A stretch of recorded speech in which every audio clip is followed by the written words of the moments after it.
だろうエレン。商人が一生かけても取り尽くせないほどの巨大な塩の湖があるって。僕が言ったこと間違ってなかっただろ。ああ、すっげえ広いな。ねえエレン、これ見てよ。壁の向こうには海があって、海の向こうには自由がある。ずっとそう信じてた。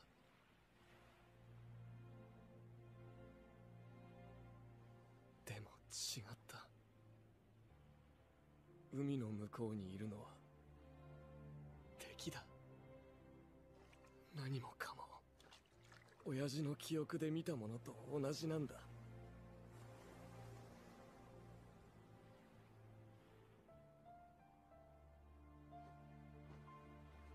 まあ、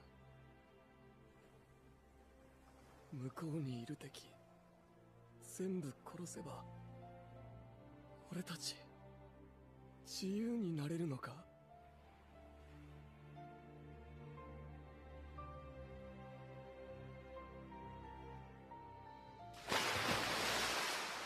La guerre n'est plus face aux titans, mais face au monde extérieur. Aujourd'hui, je refais une vidéo SNK. Je n'ai pas eu beaucoup de temps de faire de vidéos cette semaine, ces derniers temps plutôt, vu que j'avais le bac blanc et l'oral blanc de français. Donc me voilà de retour. Si vous voulez plus de contenu, n'hésitez pas à vous abonner en cliquant sur le bouton en bas et à activer la cloche des notifications. Allez, on y va.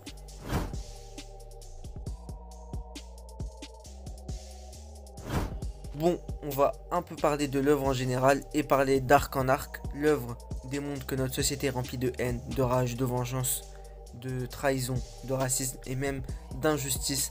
On voit que tout est fait pour nous sensibiliser. Cette œuvre nous fait comprendre que pour avancer, faut laisser le passé et regarder le présent en allant de l'avant.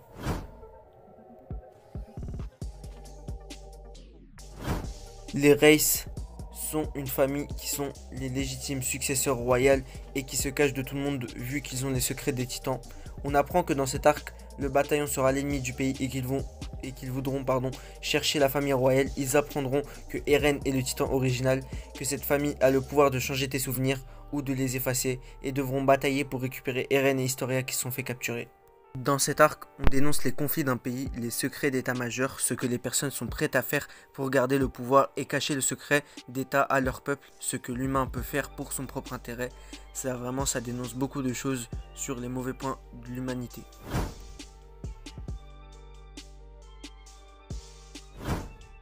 Après avoir mis Historia sur le trône et que le bataillon ne soit plus l'ennemi de la monarchie, ils décidèrent de reprendre le mur de Maria aux titans dans le district de Shiganshina. Erwin, Levi, Eren et les autres iront avec les nouveaux et sont conscients que beaucoup de sacrifices seront causés par cette bataille à venir. Lorsqu'ils arriveront, ils seront étonnés de voir personne et Armin aura la bonne idée de vérifier l'intérieur des murs. C'est à ce moment qu'on découvre Reiner.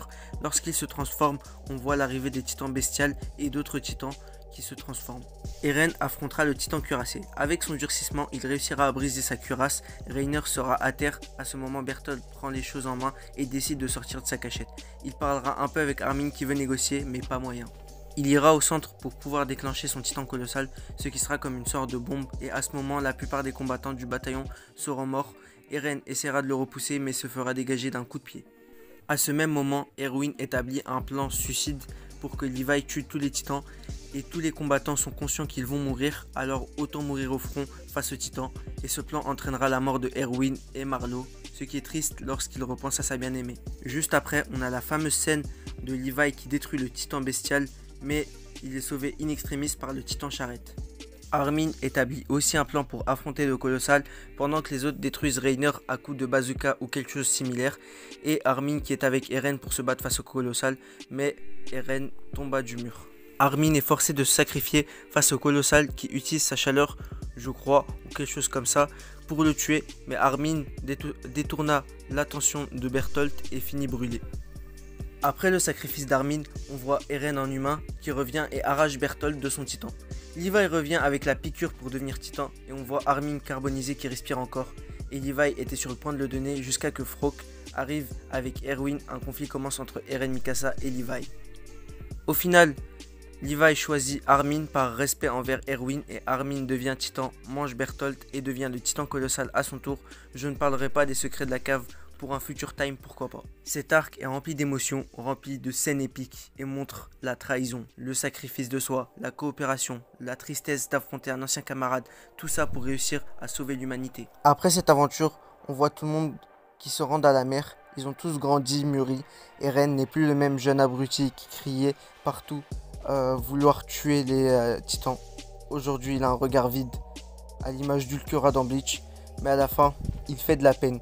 Il regarde la mer en croyant que après la mer c'était la liberté. Mais maintenant il comprend que non, c'est pire que ce qu'il a vécu. Et aujourd'hui on se demande si les titans étaient vraiment une menace pour l'humanité.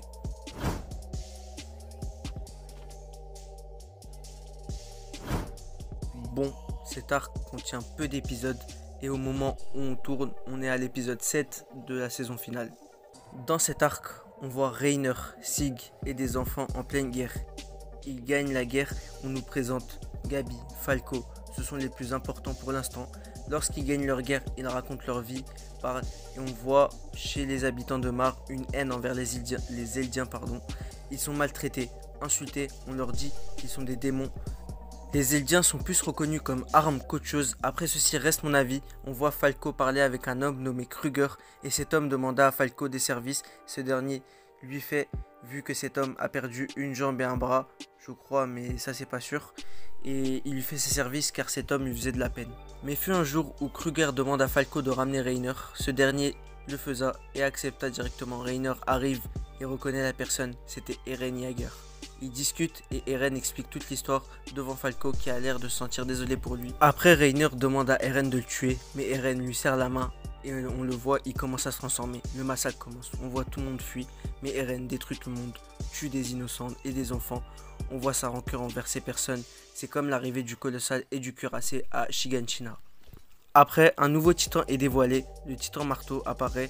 Mais Eren l'attaque direct. Il ne mourut pas directement sur le moment. Et se protège. On voit l'arrivée du bataillon à Mar. Et tout le monde attaque. Tout le monde se bat, le bataillon domine, on voit Mikasa, Jean, Connie, Sacha, Frog, tout le monde.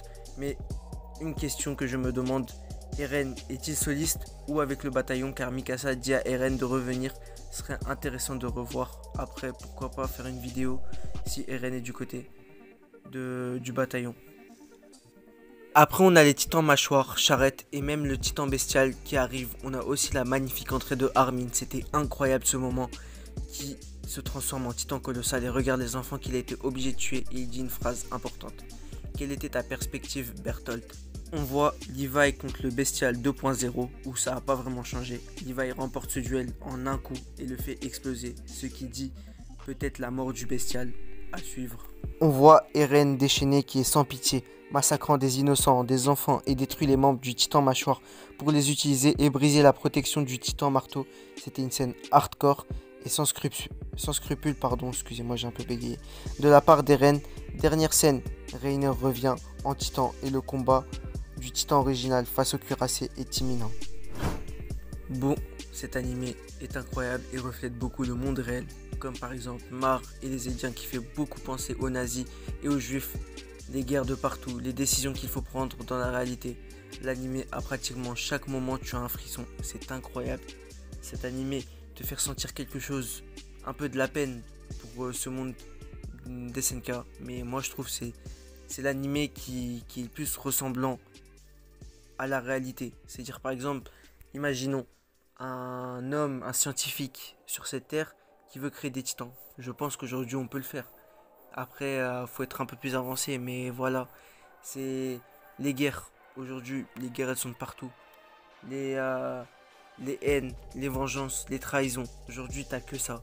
Et SNK reflète beaucoup toutes ces perspectives. Et moi, personnellement, j'ai adoré.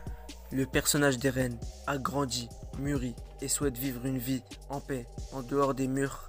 Après tout ce qu'il a vécu, on voit que le personnage n'est plus l'imbécile qui gueule partout qu'il va tuer les titans. C'est maintenant un homme qui voit la vie différemment des autres. Et aujourd'hui, dans la société, C'est comme ça le passage à l'âge adulte, la perte d'innocence, compréhension du monde qui nous entoure et des guerres imminentes. Si vous voulez, je pense faire des reviews toutes les lundis de chaque épisode qui va arriver. En espérant que la vidéo vous a plu. Je sais pas si elle est longue ou je verrai au montage. Mais sinon, si vous avez kiffé, n'hésitez pas à partager, liker pour le référencement et le soutien. N'hésitez pas à me dire en commentaire votre avis sur SNK sur la saison 3 et 4. Venez sur mes réseaux sociaux en description, serveur Discord, Twitter, Insta. N'hésitez pas à vous abonner en cliquant sur le bouton en bas, activer la cloche de notification. Et sur ce, portez-vous bien. Tchuss!